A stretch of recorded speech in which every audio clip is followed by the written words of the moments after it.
Daddy മോളെ മോൾ ആരെ കൂടെ വന്നത്? എന്റെ അമ്മൂമ്മയുടെ കൂടെയാ വന്നേ. എന്നിട്ട് എവിടെ? റോഡിന്റെ അപ്പുറത്ത് നിക്ക, ഇങ്ങോട്ട് വരില്ലാന്ന് പറഞ്ഞു. എന്താ പിണങ്ങിട്ടാണോ? പിണക്കുണ്ട്, പക്ഷെ ഇപ്പൊ വരാത്ത അതല്ല. ഇവിടുത്തെ ആന്റി ആ ചേട്ടനും കൂടി അങ്ങോട്ട് പോകുന്നത് ഞങ്ങള് കണ്ടു. അവര് തിരിച്ചു വരുമ്പോ ഓടി വന്ന് പറയാൻ അമ്മൂമ്മ റോഡിൽ നിക്കുന്നേ.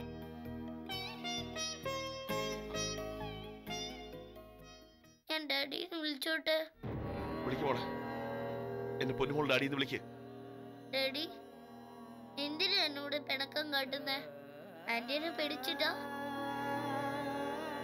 ഡാഡി വല്ലാത്തൊരു കുരുക്കിലാണ് മോളെ. എന്ത് ചെയ്യണമെന്ന് ഡാഡിക്ക് അറിയില്ല.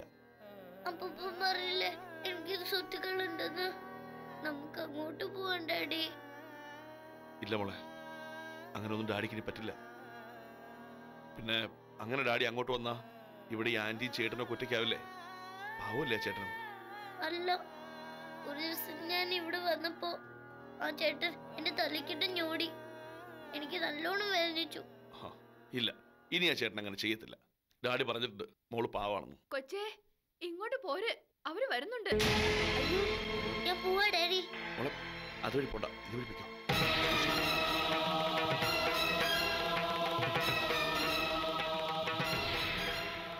പ്രതിഭേട്ട ഇവിടെ വന്നേ? നിങ്ങൾ ഇത്ര പെട്ടെന്ന് നീ വന്നോ?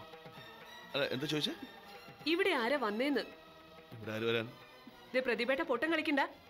ഞാൻ പോകുമ്പോ ഗേറ്റ് അടിച്ച് കുറ്റിയിട്ടിട്ടാ പോയത്. അതിപ്പോ മലർക്ക് തുറന്നു കിടക്കുന്നു. അതാണോ? നിങ്ങൾ ഇറങ്ങിയതിന്റെ പുറകെ ഞാൻ ഗേറ്റ് വരെ വന്ന് കുറച്ചേരം ബസ് സ്റ്റോപ്പിലേക്ക് നോക്കിയിരുന്നു. തിരിച്ചൊന്നുമ്പോ ഗേറ്റ് അടയ്ക്കാൻ മറന്നതാവും.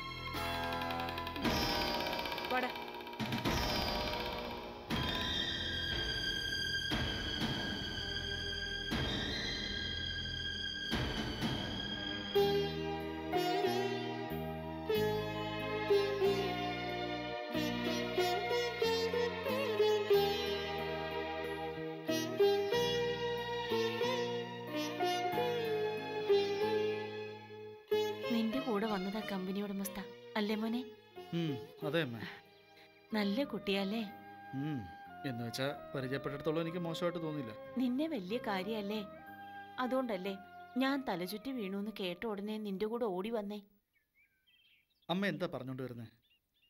നിങ്ങൾ തമ്മിൽ കാര്യങ്ങൾ പറഞ്ഞു ഉറപ്പിച്ചിട്ടുണ്ടെങ്കിൽ പിന്നെ അമ്മ കല്യാണക്കാര്യം പറയുമ്പോ നീ എന്തിനാ ഇപ്പോഴും ഒഴിഞ്ഞു മാറുന്നേ? പറഞ്ഞുറപ്പിക്കാനോ? എന്ത്? ഇനി ഉരുണ്ട് കളിക്കാനാ നിന്റെ ഭാവം? ഞാനെന്താ പൊട്ടിയാണെന്ന് കരുതിയോ നീ? എനിക്ക് മനസ്സിലാവണ്ടേ അമ്മ എന്താ പറയുന്നതെന്ന്? ഞാൻ പറയുന്ന കല്യാണ കാര്യം, നിന്റെ വീണയുടെയും കല്യാണം. എന്റെ ദൈവമേ, ഞാൻ എന്തായി കേൾക്കുന്നേ? എന്റെ സങ്കല്പത്തിനൊത്ത രീതിയൊന്നും അല്ലെങ്കിലും എനിക്ക് ആ കുട്ടിയെ നന്നായി ബോധിച്ചു. അതുകൊണ്ടാ ഞാൻ സമ്മതിക്കുന്നേ. പഠിപ്പ് വേണ്ട, ജോലി വേണ്ട എന്നൊക്കെ ഞാൻ പറഞ്ഞു എന്ന് വെച്ച് നീ മടിച്ചു നിൽക്കണ്ട കേട്ടോ. അമ്മയാള് കൊള്ളാലോ. വീണാ മേഡത്തിന്റെ മുമ്പ് വെച്ചെങ്ങാണ് ഇത് പറഞ്ഞിരുന്നെങ്കിൽ അപ്പോഴേ പിരിച്ചുവിട്ട നോട്ടീസ് കൈ തന്നെ. അപ്പോ നിങ്ങൾ തമ്മിൽ ഒന്നുമില്ലെന്നാ? ഈ അമ്മയ്ക്ക് ഇതെന്താ പറ്റിയേ? എന്റെ പൊന്നമ്മേ, എന്റെ ജോലി തെറിപ്പിക്കുന്ന കാര്യമൊന്നും പറഞ്ഞേക്കല്ലേ. പിന്നെ ആരാടാ നിന്റെ മനസ്സില്? ജോലിയും മാറി, 2 ഇരട്ടി ശമ്പളവും കൂടുതലായി, എന്നിട്ട് നീ കല്യാണം വേണ്ടെന്ന് പറയുന്നതിന്റെ കാര്യം എനിക്കറിയണം. എന്താ നിന്റെ മനസ്സിലെ കള്ളത്തരം എന്തായാലും പറഞ്ഞോ? ഇനിയും വേണ്ട എന്റെ അടുത്ത് ഈ പൊട്ടം കളി. അമ്മേ, ഞാനും ഒരു പെൺകുട്ടിയും തമ്മില് 2 വർഷമായിട്ട് സ്നേഹത്തില. അതെന്തിനാ നീ എന്റെ അടുത്തൊന്ന് ഒളിച്ചു വെച്ചേ? അമ്മയ്ക്ക് ഇഷ്ടപ്പെടില്ല എന്ന് കരുതിട്ടാ. അപ്പോ എനിക്ക് ആ കുട്ടിയെ ഇഷ്ടപ്പെടില്ല എന്ന് നിനക്ക് നേരത്തെ അറിയാല്ലേ? അങ്ങനെയല്ല അമ്മേ, അവള് പഠിക്കുക. 1 കൊല്ലം കൂടി ഉണ്ട് കോഴ്സ്, അത് കഴിഞ്ഞിട്ട് പറയാന്ന് കരുതി. ഏതാടാ കുട്ടി? വർഷ, കാരപ്പറമ്പിലെ ബാലമാഷിന്റെ മോളാ. ഏതിനാ ഇപ്പൊ പഠിക്കുന്നേ? എഞ്ചിനീയറിംഗ് ഫൈനൽ ഇയറാ. അപ്പോ എനിക്ക് ഇഷ്ടപ്പെടില്ല എന്ന് നീ വിചാരിച്ച സത്യം തന്നെയാ. നിന്റെ ഭാര്യ വീട്ടിൽ അടങ്ങി ഒതുങ്ങി കഴിയുന്നൊരു പെണ്ണാവണമെന്ന് ഞാൻ ആശിച്ചത് വെറുതെയായി. നിന്റെ ഇഷ്ടം പോലെ തന്നെ ചെയ്യേ. അമ്മേ, അറിയാതെ ഞങ്ങൾ ഇഷ്ടപ്പെട്ടു പോയതല്ലേ അമ്മേ. അമ്മേ,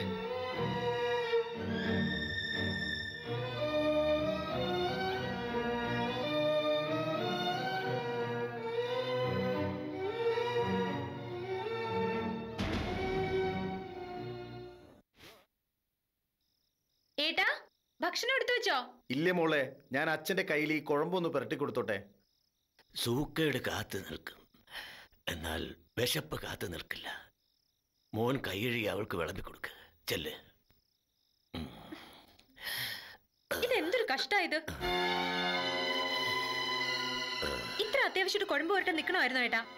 ഇനി പ്ലേറ്റ് അടക്കം കുഴമ്പ് നാറും. മോളെ, ഏട്ടൻ നല്ലോണം സോപ്പിട്ട് കൈ കഴുകിക്കോളാ. വേണ്ട, ഞാൻ എടുത്ത് കഴിച്ചോളാം. പരീക്ഷയ്ക്ക് തോറ്റ എന്നോട് ചോദിക്കരുത്. മോളെ, ഒരു പാഠം കൂടി പഠിച്ചു കഴിയുമ്പോഴേ മേശപ്പുറത്ത് ഏട്ടൻ ഭക്ഷണം റെഡിയാക്കി വെക്കും. ഈ ഏട്ടൻ എന്ത് വിവരക്കേടാ പറയുന്നേ? 5 മിനിറ്റ് കൊണ്ട് പാഠം പഠിക്കാൻ ഞാൻ എന്താ 1ാം ക്ലാസ്സിലാ?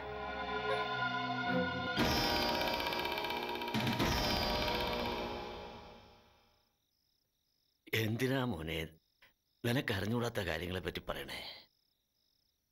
തടവാൻ ആളുണ്ടെങ്കിൽ തളർച്ചയുണ്ട് എന്നൊരു ചൊല്ലുണ്ട്. എന്നെ പറ്റിയല്ല, നിന്റെ അനിയത്തെ പറ്റിയാ. നോക്കാൻ ആളുണ്ടെങ്കിൽ ഇല്ലാത്ത രോഗം അഭിനയിച്ച് കാട്ടും. അതുകൊണ്ട് നിന്റെ ഈ തടവലിത്തിരി കുറയ്ക്കണം.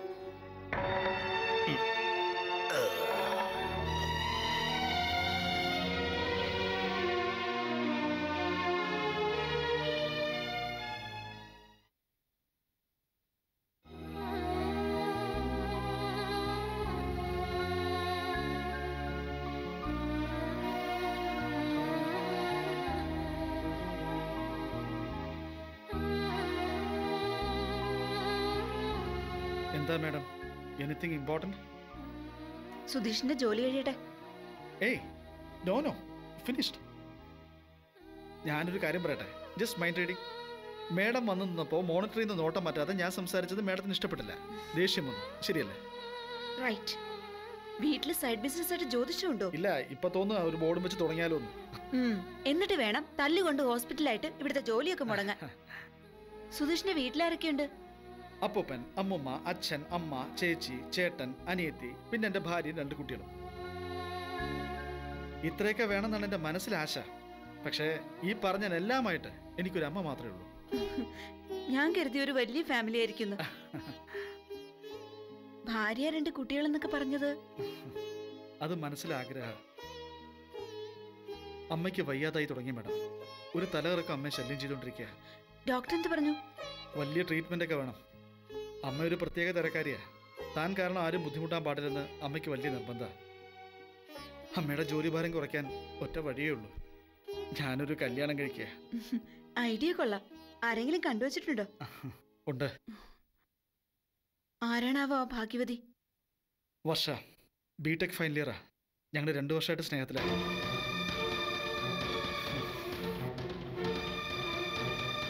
എന്താ മാഡം, വർഷ അറിയോ? നോ. അല്ല പിന്നെന്താ മാഡം പെട്ടെന്ന് മൂഡ് ഓഫ് ആയത്? I was thinking about my company. ഈ സ്ഥാപനത്തിന്റെ ശൈശവ ദിശയായിപ്പോ ഓരോ നിമിഷവും കയ്യിലെടുത്ത് കൊണ്ടു നടക്കേണ്ട അവസ്ഥ. ഓരോ സ്റ്റാഫും 100% മനസ്സ് കൊടുത്ത് വളർത്തിയില്ലെങ്കിൽ ഈ കമ്പനി മരിക്കും. അങ്ങനെ മനസ്സ് കൊടുക്കാൻ ബാച്ചിലേഴ്സിന് മാത്രമേ സാധിക്കൂ. കല്യാണം കഴിക്കുന്നതോടെ കോൺസെൻട്രേഷൻ മാറും. So if you wish to continue here you must stay as bachelor. എന്ന് വെച്ചാൽ ഈ ജോലിയിൽ തുടരണമെങ്കിൽ കല്യാണം പാടില്ലാന്ന്. ഐ മീൻ എല്ലാ സ്റ്റാഫും ബാച്ചിലേഴ്സ് ആവണം. എന്റെ അമ്മയുടെ ഒരു അവസ്ഥ. ഇതൊന്നും ഇന്റർവ്യൂ സമയത്ത് എന്തുകൊണ്ട് പറഞ്ഞില്ല? അല്ല കല്യാണക്കാരിയൊന്നും ആരും ചോദിച്ചിരുന്നില്ല. I am the MD and this is my decision. കല്യാണം കഴിച്ച് കുടുംബത്തിന്റെ പുറകെ ഓടുന്ന ഒരു സ്റ്റാഫിനെ എനിക്ക് ആവശ്യമില്ല.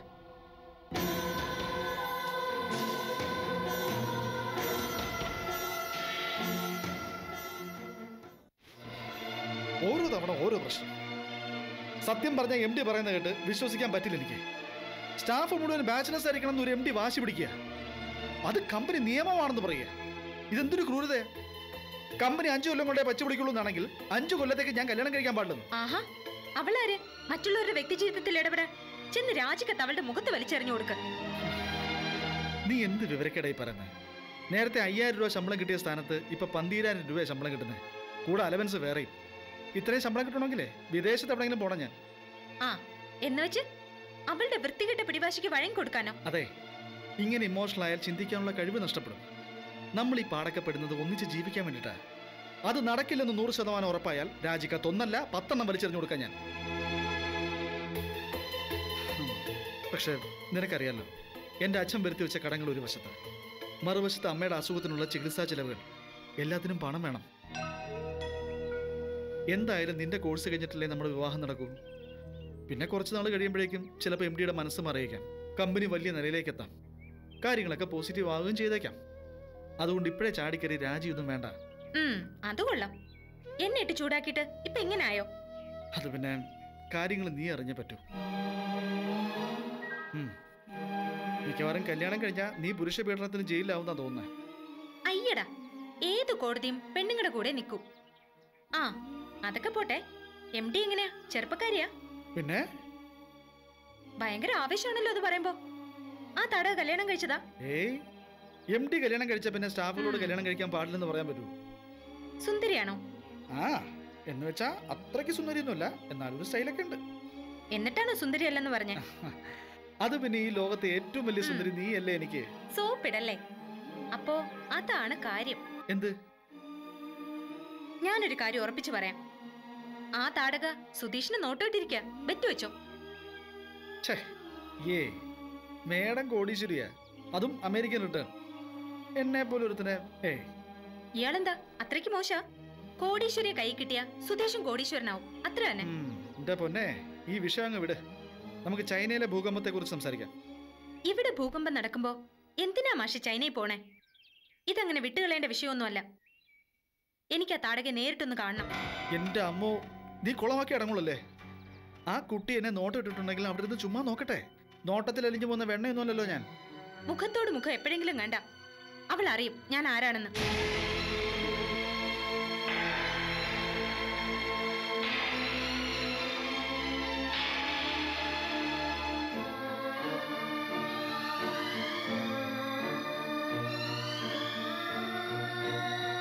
എന്നെ തോപ്പിക്കാൻ വേണ്ടി നിങ്ങളൊക്കെ കൂടി എന്ത് നാടകം കളിച്ചാലും അതൊന്നും വിജയിക്കാൻ പോകുന്നില്ല. എന്റെ നല്ല സ്വഭാവം പുറത്തെടുപ്പിക്കാതിരിക്കുക നിങ്ങൾക്ക് നല്ലത്. നാടകം കളിച്ചും കളിപ്പിച്ചും നടക്കുന്നവർക്ക് കാണുന്നതൊക്കെ നാടകമായിട്ട് തോന്നും. ഇവിടെ ആർക്കും അങ്ങനൊരു ശീലമില്ല. കൂടുതൽ സംസാരിക്കാൻ നിൽക്കാതെ നീ പോകാൻ നോക്ക്. അങ്ങനെ ചുമ്മാ ഇറങ്ങി പോകാൻ വേണ്ടിയല്ല ഞാൻ കയറി വന്നത്. എന്റെ മോളെ കൊണ്ട് ഞാൻ പോകും. വാടിയുടെ ചുമ്മാ കുട്ടിയെ പേടിപ്പിക്കാതെ ഇറങ്ങി പോകാൻ നോക്ക്. അവകാശം സ്ഥാപിക്കാൻ വന്നിരിക്കുന്നു. തന്റെ കയ്യില് നാട്ടുകാർ സാക്ഷിയാക്കി ഞാൻ ഏൽപ്പിച്ചു തന്നതാ എന്റെ കൊച്ചുമോള് സോനയും ഈ കുഞ്ഞിനെയും. എന്നിട്ട് എന്റെ കൊച്ചുമോൾ എവിടെ? കൊണ്ടുപോയി കൊലയ്ക്ക് കൊടുത്തില്ലേ നീ? ഈ കുഞ്ഞ് എങ്ങനെയാ ഒറ്റയ്ക്ക് ബാംഗ്ലൂരിൽ ഇവിടം വരെ എത്തിയത്? നിന്നെ പേടിച്ച് ഒളിച്ചോടിയതല്ലേ? നടന്നു വെക്കോ? ആ, നിന്നെ പോലാക്കി തറവാട്ടി സ്ഥാനമില്ല.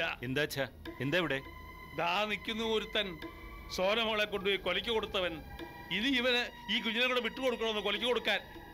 അച്ഛൻ പറഞ്ഞത് കേട്ടല്ലോ, താൻ ഇവിടെ നിൽക്കണ്ട. ഇയാളാരാ മനസ്സിലായില്ല? നീരേറ്റ് കൃഷ്ണപിള്ളയുടെ രണ്ടാമത്തെ മകൻ വിഷ്ണു. മനസ്സിലായല്ലോ? ഇനി പോണം.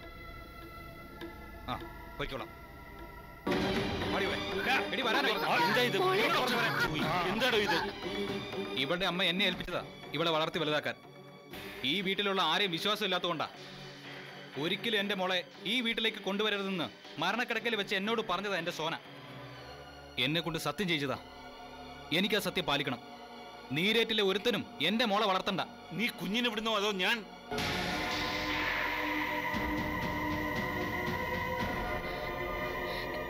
എന്റെ വ്യാകുല മാതാവേ,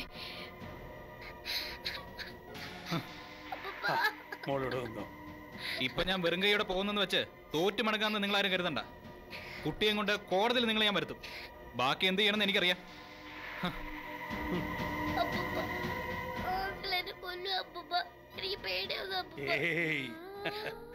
അപ്പൂപ്പനില്ലേ എന്റെ കുഞ്ഞിന്? അപ്പൂപ്പൻ മാത്രമല്ല, ഈ നിൽക്കുന്നവരെല്ലാം ഇല്ലേ മോളെ രക്ഷിക്കാൻ. ഇനി അവൻ ഇവിടെ വന്നാൽ അപ്പൂപ്പൻ ഈ വടി കൊണ്ട് അവന്റെ തലമണ്ടക്കിട്ടൊന്ന് കൊടുക്കും. എന്നിട്ട് പിടിച്ച് പോലീസ് കൊടുക്കും.